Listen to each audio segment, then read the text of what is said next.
fu ne donc mën nañ maa gis fu ne.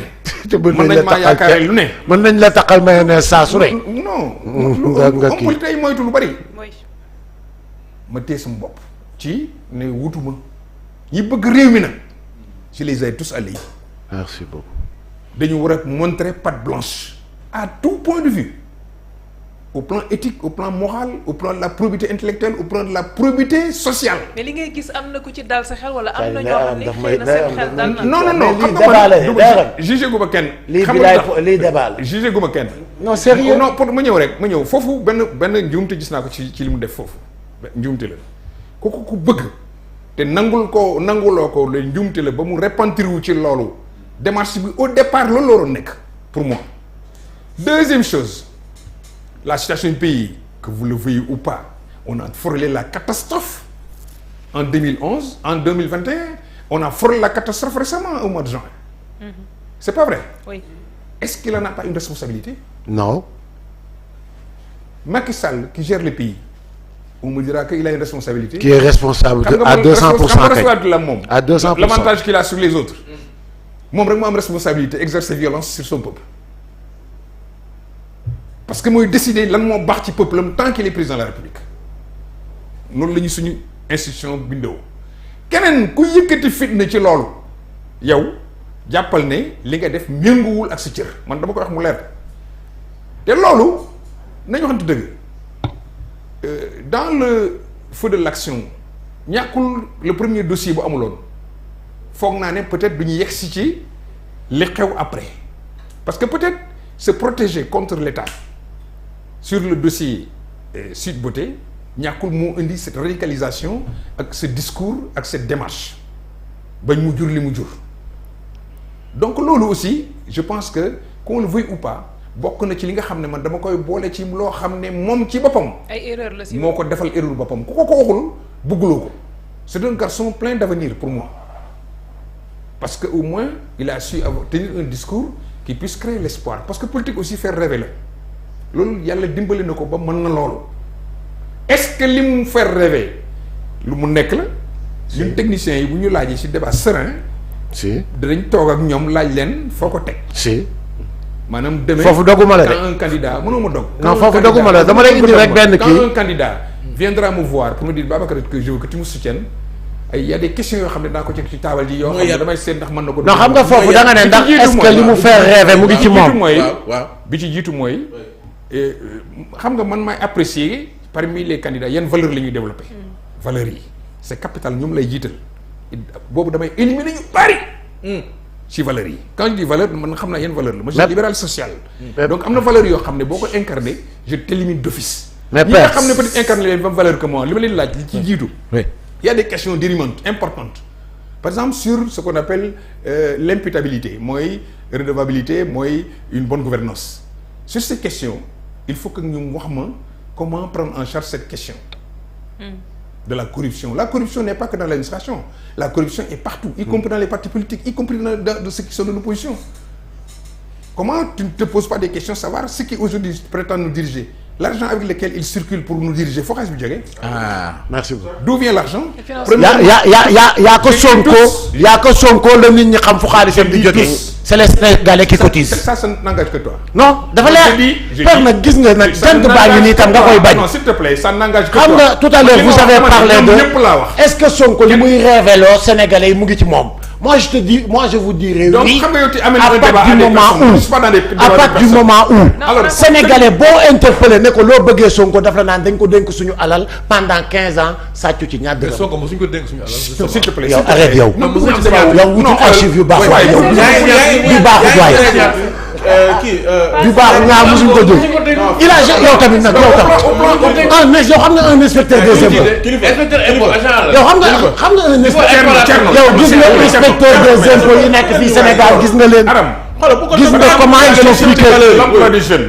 ba ñàkk ndaw yi li tax tey ñu naan dañuy dem génn bitim réew man je pense qu'on a discuté de ces questions là importantes. loolu moom gënoon nekk dañoo jeexal lii rek pour ñu. attends non parce que lii quand même man politique parler des personnes parler de la politique que de la politique franchement ça n'apporte pas beaucoup au Sénégal à l'heure actuelle de mon point de vue au contraire ça ne fait que les diviser davantage dama ne sur cette question par exemple dañ naan mbëkk mi du moins comme ils le disent jël gaal dem mais c'est un problème qu'il faut analyser. C'est un problème auquel il faut trouver une solution. Problème la boo xam ne Sénégalais yëpp ñoom ñoo reposé wu seen question lu tax. dañuy ñëw ci pàcc boobu. Attends, je finis. Les gens ñu ngi koy booleeg ay emploi de jeunes mën nga toog tey ñuy révéloo xale yi su ma jëlee nguur gi nangam parce que ñi fi dekk ñoo deful lii mais daan la laaj yow comment tu vas faire soo ma ko waxee man la foo jëlee xaalis bi loolu dafa bokk ci loo xam ne débat yooyu surtout yéen les acteurs de la communication foo ngeen war a gën a tirer pour que les vendeurs d'illusions qu'ils soient au pouvoir comme ils soient de l'opposition xam ne yéen ñi ñuy waxal askan wi dañ leen war a yee ci politiciens yi waxam c'est lénifiant par rapport ak projet am tant que tegul loxo ci nguur gi bu togee loxo ci nguur gi ba réalité yi taxaw loolu buñ ci yeewul askan wi dinañ jël seen baat jox ko ku leen képp ku leen wax ne leen ah tiens man de dinaa def lii loolu aussi ñun suñ mission tey mooy veille man Babacar Gaye mii di wax ak yéen Sénégal yi may waxal xam nañu ci bëri xam nañu loolu dootuma dugg ci parti politique dinaa wax nag li may def maanaam dinaa taxawal kuréel goo xam ne fii ñu jëm ci élection yii ku bëgg man ak ñi ma ànd ak yow da ñu wax yow naka nga bëgg a yoree Sénégal. kon woote bi Karim di wax pour réunifier la famille libérale yow gis doo ci dem. Karim mënul nekk réunificateur de la famille libérale parce que pour moi lui il fait partie des gens qui responsabilité wu dispersion famille libérale daf ci am moom lu rëy. Ça c'est trop bien. Pour ce qui me concerne il a fait comme il a fait avec tout le monde woonal à 2 reprises il m'a envoyé des émissaires ils sont venus me voir et je pense avoir vu aussi un numéro à partir duquel il m'a appelé. te ponkal nga nag ci politique. sans que ma donner suite à ça mais defuma ko parce que bugguma wax ak moom déedéet ñi mu yebal leen dama am lu ma leen waxoon ne leen ngeen waxaat ko moo leen yebal demal ngeen wax ko lii. loolee bu amee lu ci avancé. lan la danaa xam man lan lay tontu pour le moment mais man dootuma dugg ci parti. kenn mënatuma dugal lu ci parti politique. ma dugal la société civile kon. nañ bañ a politique de. bépp société civile boo xam ne day privilégié politique ci ay action xamal ne politicien la soit dafa dem doxut mu génn wala muy waaj a dem te pareegul. non. C'était une question. C'était une question parce que sa réponse moo may permettre ma avancer mën a chuter. Une deuxième question et dernière. Qu'est-ce que vous constatez ou alors comment vous appréciez ou bien que dites-vous du bilan du président Macky Sall? Il est totalement bon. Sur le plan économique et social, il est excellent. Je ne le dis pas parce que s'il était candidat, j'aurais voté pour lui. Quand déggoo question bi mu posé. Le bilan du président Macky Sall. Bilan bi li ci nit ñi am leen métti noonu la ma méttee. Pour man gouvernance politique dafa ànd ak gouvernance démocratique dafa ànd ak transparence dafa ànd ak imputabilité gëm naa ne président Macky Sall peut-être li mu gënoon jiital mooy comment faire pour réaliser son PSE, comment faire pour peut-être continuer certaines œuvres du président Abdoulaye Wade, comment faire pour améliorer les grands agrégats. Foofu boo ko fu mesurer raw nañu moromam ci lu bari mais nag li wolof di wax bërëngu du daj am réew. Il y a des partis pour lesquels forcément il faut constater qu'il y a beaucoup d'insuffisance. Tey ñu ngi imputer maanaam la gouvernance du président Macky Sall li nga xam ne mooy xale yi immigration irrégulière. Mais qu'est-ce qui aurait dû pourquoi xale yi dem. Il faut ñu analyser loolu. ñàkk liggéey. Les causes peuvent être des causes économiques, les causes peuvent être des causes politiques, les causes peuvent être des causes autres, surtout ñi bëgg a dem jàngi. ak menace bref. ak menace. Non man je suis pas dans ça. Bon ce temps-ci moom vague bu mujj bi moom exil la. Parce que fii. daw fii gisuma man. une communication dangereuse. non daw la à partir du moment où. gisuma fii man dañoo gis ni ces derniers temps ku wax sa xalaat ñu tëj la ci kaso bi arrête Thierno. yaa ngi koy gis. gisuma man daw la waay. donc bu fekkee da nga bëgg a wax bilan. niñ booy juuñ bilan bi parce que lii am na da nga war a xool lan la def moins ou mieux ou plus que ñi mu fi jiitu ak bu keneen ñëwee lan la mën a def de plus mooy lan par exemple bu fekkee xale yi dañuy dem parce que amuñu liggéey est-ce que def na lu tax xale yi am liggéey est-ce que créé na comme le suggère Keynes parce que ñu on est keynésien est-ce que susciter ay grands travaux qui permettent à des gens d'avoir de l'emploi autoroute à péage aéroport ceci cela beaucoup de choses da nga naan oui est-ce que mettre na un mécanisme pour financer ñi nga xam dañu bëgg entreprendre je réponds oui parce que au moins il y a eu des organismes yoo xam loolu mooy seen job que ce soit pour les jeunes que ce soit pour les femmes. Comme la DER. ANPEJ c'est des limites. bu yeboo mais dama naan est-ce que def na ko laa wax dama ne est-ce que def na ko. ndax am na limite ça c'est une appréciation du bilan mais dama lay wax rek actes yi c'est important.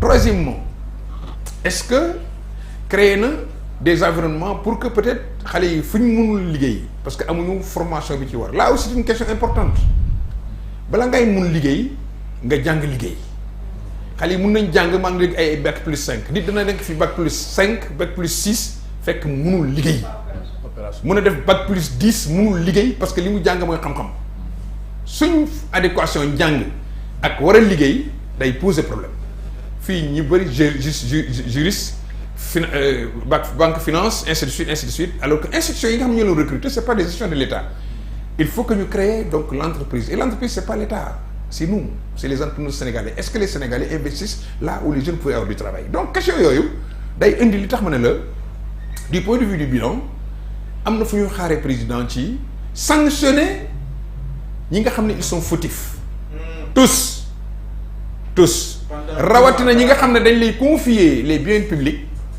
nga def ci lu dul noonu soit par des détournements soit par la corruption wala par nga utiliser ko daal à des fins personnelles. rapport Cour de compte dañ leen war a sanctionner man loolu laa wax Macky Sall sur cette question il met trop de temps. il met trop de temps. 12 ans de. bàyyi ma ñëw inquiété wuñ kenn.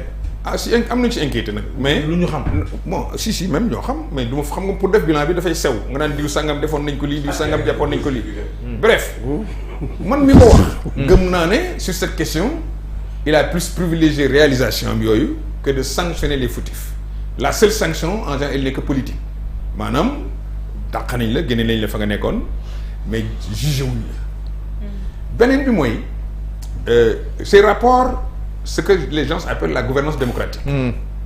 Sur cette question chaque fois les gens font une référence au président Abdoulaye Wade am na ko wax fii. est-ce que bu doon Abdoulaye Wade du def. dina doxalee noonu.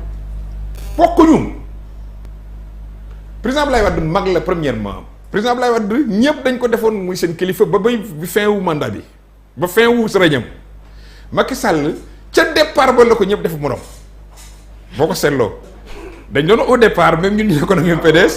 naan ñu waaw enfin wala di dañ ko xeeb. te man xam naa ne xeebuwul xam nga dama leen am référentiel boo xam dañ ko war a delloo gannaaw. il faut connaître la personne il faut connaître son vécu. oui. ak ban type culture la pour que nga mun a doxal ak moom ay Koliyabe la ñu ñoom xam nga seen métier la sebbe Koliyabe. xamul seen métier. xeex. les ced mooy li ceddo mais sebbe li ñu sebbe c'est le pluriel loolu mooy seen donc ñooñu xeex 12 ans.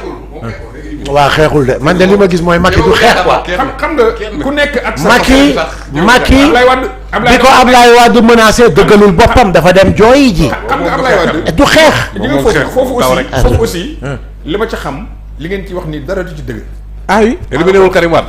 man la ma ca xam man laa wax maa toogoon ca jotaay boobu la ma ca xam. jotaay boobu directeur de cabinet boobu. lépp lu xew ci diggante bi ñun bi ñu Macky Sall la s'il te plaît la fa xew. mais may leen ko dama ne la fa xew xew. parce que loolu dañ ko wax mu boy ci suñu ma ne da ngay wax te dem na wax ci yoo xam kanamu ne kilifa gi di président ñaan da bay ngeen ko jooy te xamul. buñ ko c'est tëj. parce que loolu Karim Ablaye Wade ngeen xamul. Ablaye Wade quand il trouver une solution Ablaye lépp lu muy def da koy maquiller dans ba nit ñi mën ko consommer xam nga président Ablaye mënoon na rek na régler problème bi mu jeex mais wóor na ko ne bu fekkee ne sëriñ bi nekk Touba moo ne ko lii de dama bëgg nga def ci li nga mën. xam nga kooku bu koy def il va en même temps régler le problème et en tirer des profits politiques. c'est ce qui s'est passé. dox waxoo ko. kon Abdoulaye Wade moo ne Macky Sall kon Abdoulaye Wade moo ne Macky Sall moom da koo fekkee dina ko wax. intéressant dañ fiy taxaw de. kan waxuloon boobu la. dañ fiy taxaw attends s'il te plaît waxu moon lan. lu tax waxoo ko woon ba toog ba tey. lay wax mais attends combien de fois j'ai parlé de cette affaire là xanaa fii leen seen plateau. wala non après Wade après chute Wade. pardon moment bi Wade nekkee en exercice. mais comment Wade peut être en exercice ma nekk dans son cabinet. Wade di teg ay stratégie pour avoir des gains politiques. may gën ci mbedd man attends. ku wax feeñ Abdoulaye lii lay def. ku wax feeñ ñoo la gën a Macky Sall moo la gën a xam. ku wax feeñ Abdoulaye lu tax non man j'assume ce que je fais. ay déglu leen ko. non ça président Abdoulaye Wade moo nekk à l'initiative. Abdoulaye Wade moo nekk à l'initiative de faire appeler sëñ Abdou Fattah. dama ne li xew xam naa ko man.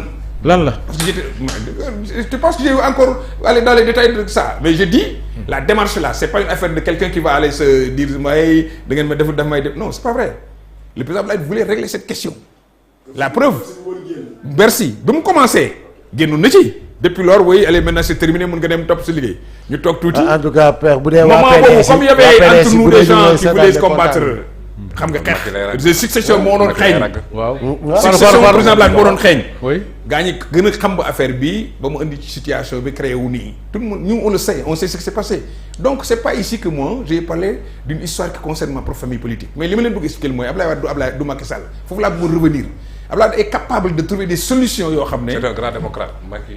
ba ci acte yi ok papa bi mu def baal ma rek ma terminer. moi j'ai papa acte yi bu doon laay waat la du ko def. comme ça nga dugal mooy Sénat bi ñu soppi. kam fa teg koo xam jeexalagul mandat fa lu wax. je vais terminer dafa mel da ngeen bëgg a fàtte Abdoulaye Wade. li mu wax leer na papa. quand il prenait des décisions concernant. daf may toog nga dem. non c'est clair ce qu'il a dit. nee na la Abdoulaye Wade ak Macky Sall bokkuñu c'est clair. c'est-à-dire que maintenant parce que déglu gars yi déglu dafa baax. billaahi boo dégloo wax bi leer. dama laaj ma bàyyi benn laaj ko ñaari laaj xam ngeen pour lan lool. pour man ma xam ma bàyyi ban sens lay waxee pour man ma mën a tontu ndax dinaa ànd ci sens bi wala déet. ma bàyyi déglu na ma que du ma ànd ak moom ci sens bi je vais m'expliquer. waay ba ma ngay wax mar café maa ngay wax mar café ngeen di jàll. nii la